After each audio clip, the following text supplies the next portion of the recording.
السلام عليكم ورحمة الله. مرحبا بكم فيديو جديد واقتراح جديد. الاقتراح ديال اليوم غادي نشارك معكم هاد القدرة الفاسية اللي كتجي اكثر من رائعة.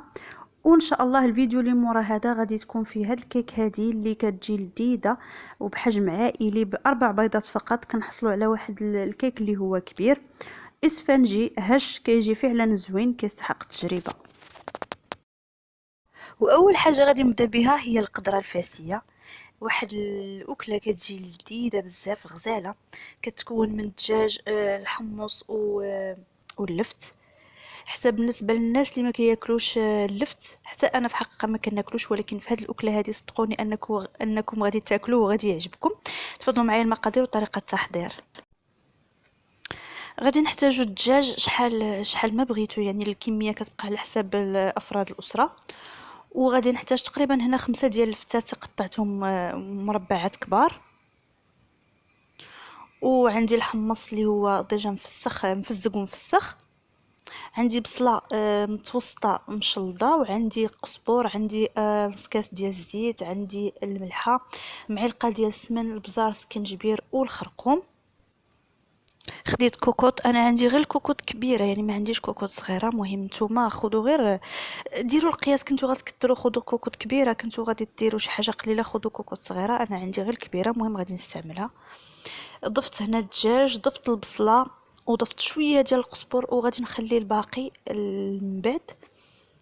نورمالمون ما كيدارش فيها دابا حتى الاخر، ولكن انا كيعجبني يطلق البنه ديالو في الاول. مهم ما نكثرش بزاف باش ما تكحلش لينا ديك القدره، ما تكحلش لينا. هنا ضفت الزيت، هنا الملحه. واخا انا كيعجبني يعني نشد الملح في يدي باش كنعرف القياس.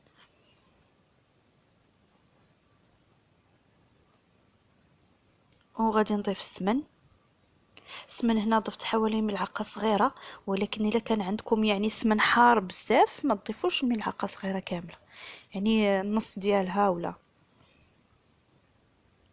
وغادي نبدا نضيف في العطريه اللي غادي نستعمل هنا تقريبا غناخد 4 معالق صغيره ديال الابزار.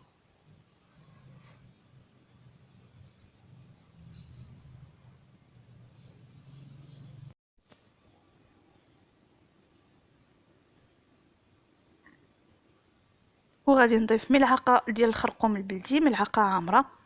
الخرقوم البلدي واخا نكثروا منه راه هو صحي، يعني لذيذ وفي نفس الوقت صحي، ما ماشي ما ضار ما حتى شي حاجه، بالعكس.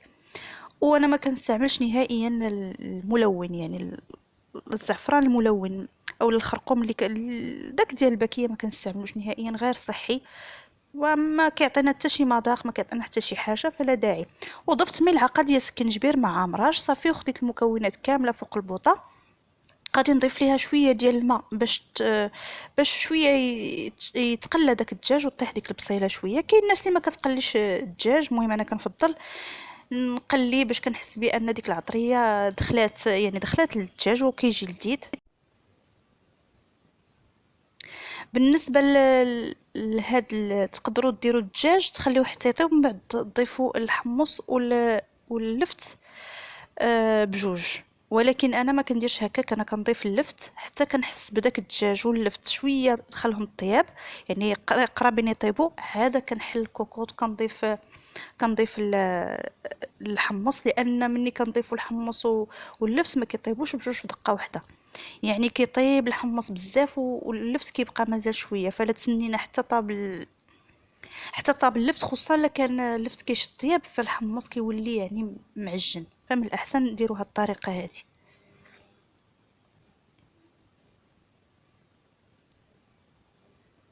بالنسبه للناس اللي ما عمرها جربت هاد الماكله هذه وما عمرها زعما ما عرفتها، راه ما غتخيلوش المذاق ديالها كيفاش داير.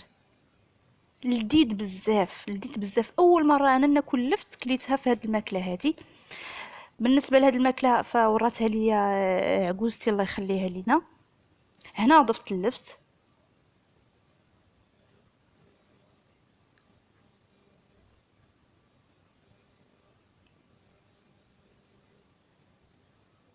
صافي. غادي ندير الماء وغادي نسد عليه حتى يقرب يطيب. شفتوا الماء يعني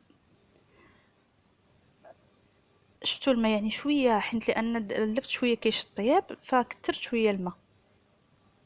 يلا مني نحلو نرميو الحمص غادي يجي في القياس، هانتوما غتشوفوا.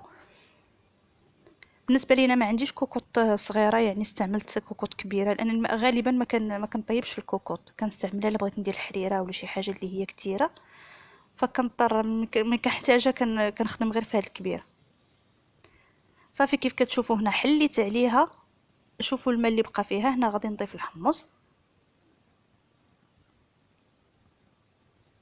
وغادي نضيف داك القزبور. خليت شويه باش على ود تزيين.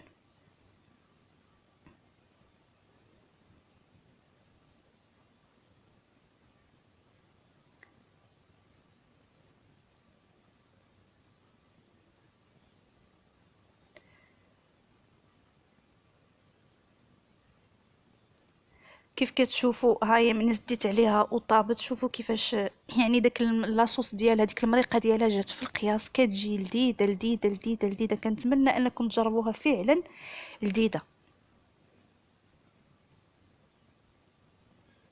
هذاك لاصوص راه يعني هذيك المريقه ديالها، راه شوفوا كيفاش دايره خاطره ديك المريقه ولذيذه وزوينه.